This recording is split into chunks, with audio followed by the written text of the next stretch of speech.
Bom dia, pessoal. Passaram-se 2 dias do trágico incidente com Eriksen, jogador da Dinamarca, no jogo contra a Finlândia. E graças a Deus o desfecho acabou sendo positivo, o atleta está bem. Mas eu não poderia deixar de falar um pouco sobre o caso para vocês. E evidentemente eu esperei 2, 3 dias conversando com pessoas, conversando nos meus grupos de especialistas, para que a gente pudesse fazer uma análise um pouco depois das coisas terem acontecido. Eu entendo as pessoas que comentam e que criticam na hora, porque há uma demanda da mídia e da população por algum tipo de análise imediata. Mas eu não tenho esse tipo de atividade profissional, portanto posso esperar, posso consultar, posso entender, posso esperar as coisas acontecerem.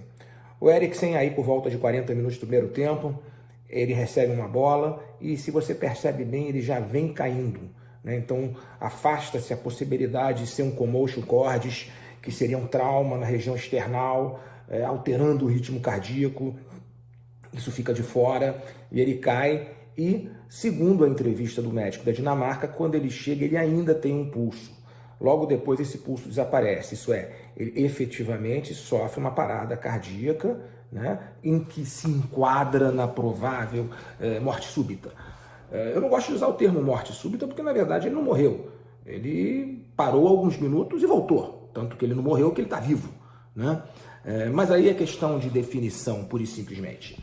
Se você olha bem, o jogador é muito bem protegido, que eu acho que é muito bom para que se guarde um pouco aquele momento, a intimidade, para que isso não seja um motivo de, sei lá, de alarmismo no mundo todo, aquela cena que todo mundo fica apavorado. Mas existem algumas fotos que mostram que ele é desfibrilado. É usado o DEA, chamado DEA, desfibrilador externo automático, e ele volta. Ele volta e ao sair do campo, ele já está consciente.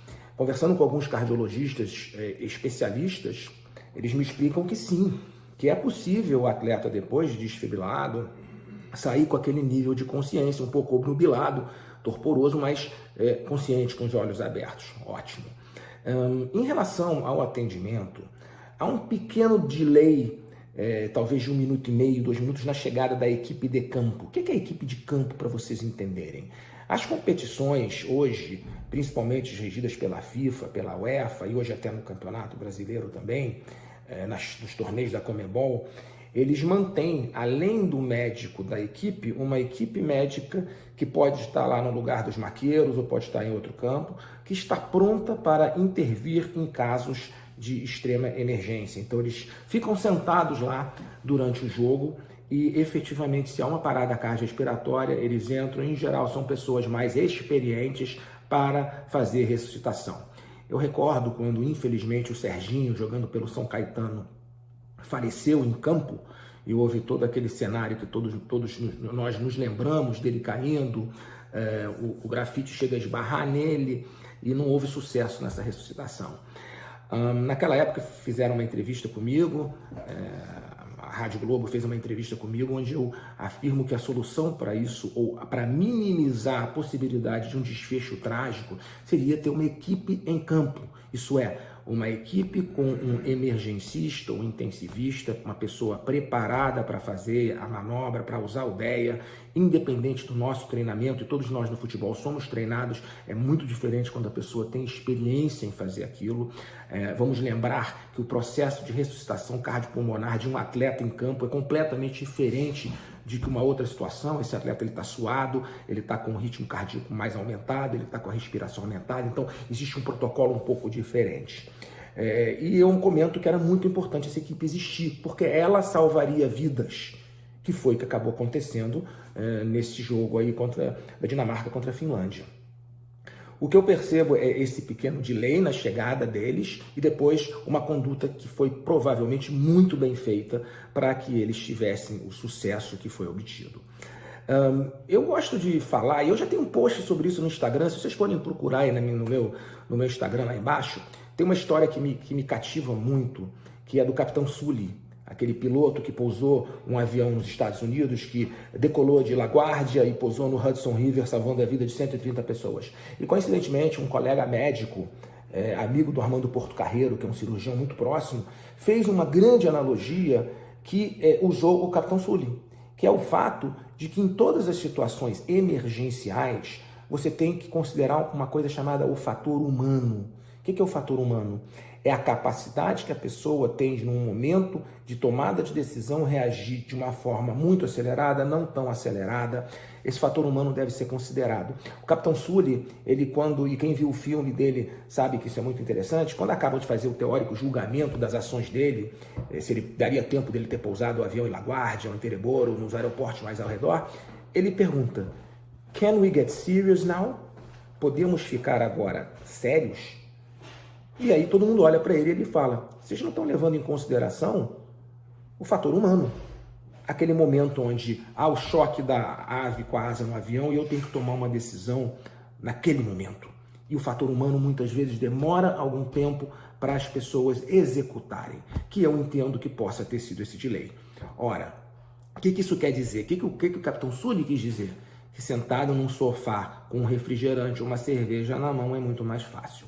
Repito, isso não invalida, e eu não estou fazendo juízo de valor, as pessoas que fizeram seus comentários, até porque há uma pressão na profissional para que hajam os comentários, e você analisa à luz da questão dos protocolos. Por exemplo, o protocolo da FIFA sugere a entrada da ambulância em campo. Não aconteceu. Por que não aconteceu? Houve ali um pedido, um retardo, a marca que ele sai é da ambulância, nós não sabemos qual era a capacidade de acesso dessa ambulância ao campo, se o estádio teria essa estrutura ou sequer se a estrutura de suporte do estádio seria superior eventualmente à ambulância. Então, nós temos que conhecer todos os detalhes para fazermos uma análise mais concreta depois que os dias se passam. Acho que, graças a Deus, o desfecho foi bem. Existem várias possibilidades diagnósticas que estão sendo estudadas. Até então, o pessoal da Inter de Milão, o clube que ele pertence, e do Tottenham, afirmam que ele jamais teve qualquer problema, que ele não tinha tomado a vacina e que ele não teve Covid. O que não quer dizer que ele não possa ter tido, antes da testagem começar, de uma forma subclínica, ter ficado uma cicatriz. São possibilidades que não são tão grandes, mas não são impossíveis. Vivemos um momento agora onde é fundamental com que a gente inclua com serenidade as coisas ligadas ao Covid no meio das investigações. A medicina melhorou muito, a tecnologia do estudo cardíaco avançou, a ressonância magnética do coração tem sido usada. Então, a gente vai esperar para saber o que aconteceu. É importante termos um diagnóstico, é muito importante que se saiba o que levou aquele atleta que previamente não tinha história de absolutamente nenhum tipo de intercorrência, a ter uma parada cardiorrespiratória que, se não fosse muito bem revertida, teria levado o atleta ao óbito. É uma história que a gente tem que aprender lições, não dá para a gente olhar isso como uma coisa natural. A gente sabe que pode acontecer, a gente faz tudo no futebol para minimizar isso, há muitos anos vemos fazendo isso. Morte súbita nunca foi epidemia, mas no momento que a comunicação passou a existir, as pessoas passaram a descobrir, desde a época do Mark Vivian Foy, do Nicolas Feller, do Serginho e outras histórias que nós temos aí no futebol. E essa, graças a Deus, teve um desfecho feliz. Temos que acompanhar o que vai acontecer a partir de agora, mas entendo que ter um diagnóstico é muito importante. Começar com fake news, dizendo que ele tomou vacina, ou isso é uma das maiores bobagens que se pode fazer. Por quê? Primeiro, que fake news, de qualquer maneira, é uma coisa condenável. Segundo, porque mesmo que tivesse tido uma relação com as vacinas, principalmente as vacinas RNA-M, onde tem se detectado miocardite, num número pequeno de casos, mas tem, isso deveria ser feito como forma de se proteger, conhecer, e não divulgar uma coisa puramente alarmista no sentido de constranger pessoas ou de ter uma ação de influenciar pessoas a não se vacinarem. Como eu digo sempre, acredito no direito democrático da pessoa não se vacinar por medo, mas acho que a conduta de influenciar outras para não se vacinar é uma conduta assassina, porque são pessoas que são influenciáveis e que eventualmente vão adoecer e vão a óbito, e a história do mundo mostra isso. Se a gente olha agora na Inglaterra, a gente está vendo um recrudescimento, um novo aumento, graças a Deus não tão agudo, dos casos, provavelmente pela variante que lá chegou, e a grande maioria dessas pessoas não foram vacinadas. Esse grupo que está adoecendo, a grande maioria, não foi vacinado. Muitos deles, pelo simples fato de que não querem se vacinar. Então eu entendo novamente o respeito democrático, mas não usem situações trágicas que podem servir para que a gente ajude a humanidade, né, a descobrir novas coisas, como fake news por questões ideológicas, políticas e que podem prejudicar muitas pessoas. Vamos acompanhar e a minha ideia é fazer uma live, vou ter um convidado, ainda estou estudando isso, sobre esse assunto proximamente. Ok, pessoal? Tchau, tchau.